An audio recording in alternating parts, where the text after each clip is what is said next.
Welcome back to our continuing discussion on the Wealth Preservation Trust. I'm your host, Attorney Michael Potter.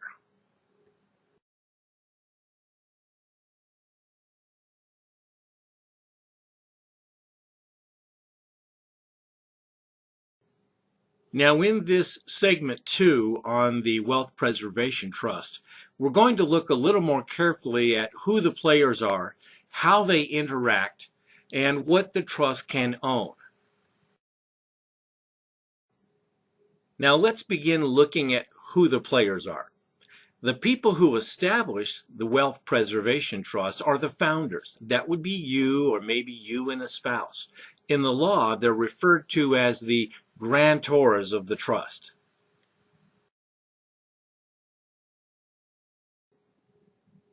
Next comes the trustee. Now, the trustee is a key player because the trustee has the role of administering the trust and making distribution according to your wishes. You're going to select that trustee, and so you want to pick someone who has the personal honor and the personal integrity to follow your wishes.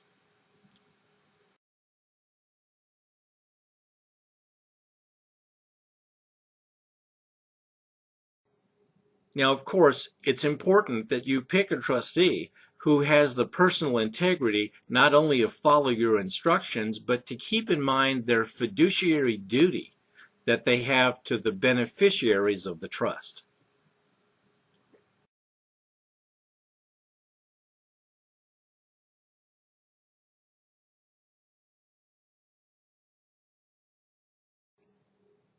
You know, one of the misconceptions about the Wealth Preservation Trust comes from its name, Wealth Preservation Trust. People sometimes think that you have to be wealthy to set one of these up, and that's not true. In fact, the best time to establish a wealth preservation trust is when you're in the process of building your savings for the future, building up and accumulating real estate, mutual funds, stocks and bonds, any types of investments. By holding those assets inside of the Wealth Preservation Trust, you're trying to protect them as you go along. So typically, we will fund the Wealth Preservation Trust with as little as $100 just to get it started. And once it's been funded initially, now it's alive. And you can always add other assets to it as you go along.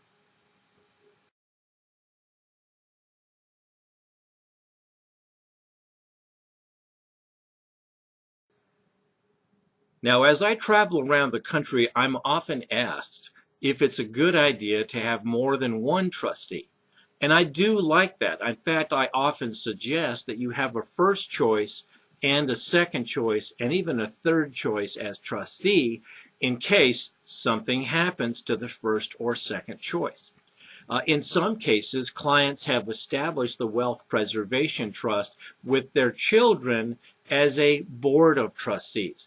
And that works very well also because then you've got multiple people who can stand in and take care of things in the event something happens to one of them. I like that.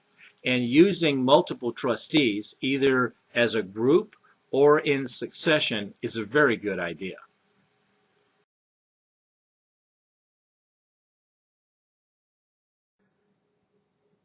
Now, if you've attended one of my workshops, you know that I'm a big believer in the concept of gradual inheritance.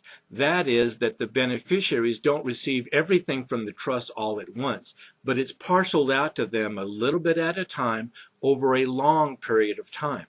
That way, if you have relatively young beneficiaries, it gives them a chance to grow and mature and to learn the value of money, so that they don't depend upon the trust for their income, but it comes to them gradually over a period of time.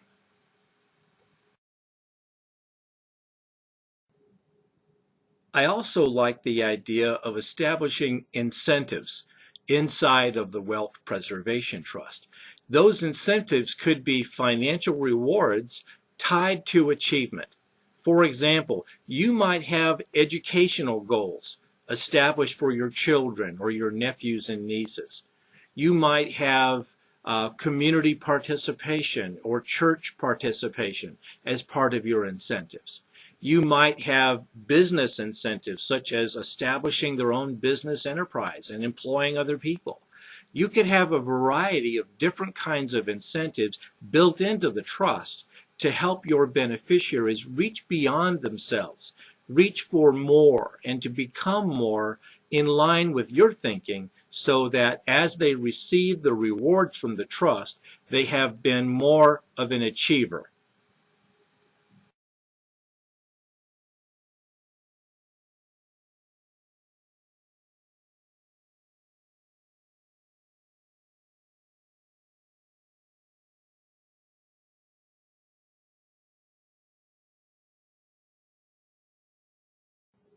Now, there are a variety of ways in which to establish the Wealth Preservation Trust.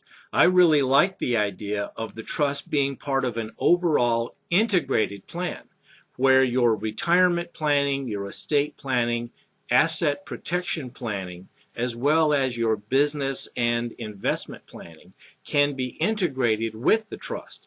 And in our next segment, we're going to look in more detail at exactly what the trust can own and how it will interface with the various entities which will hold assets beyond the reach of creditors and to protect those assets for more than one generation. I'm attorney Michael Potter, and I look forward to seeing you in our next segment.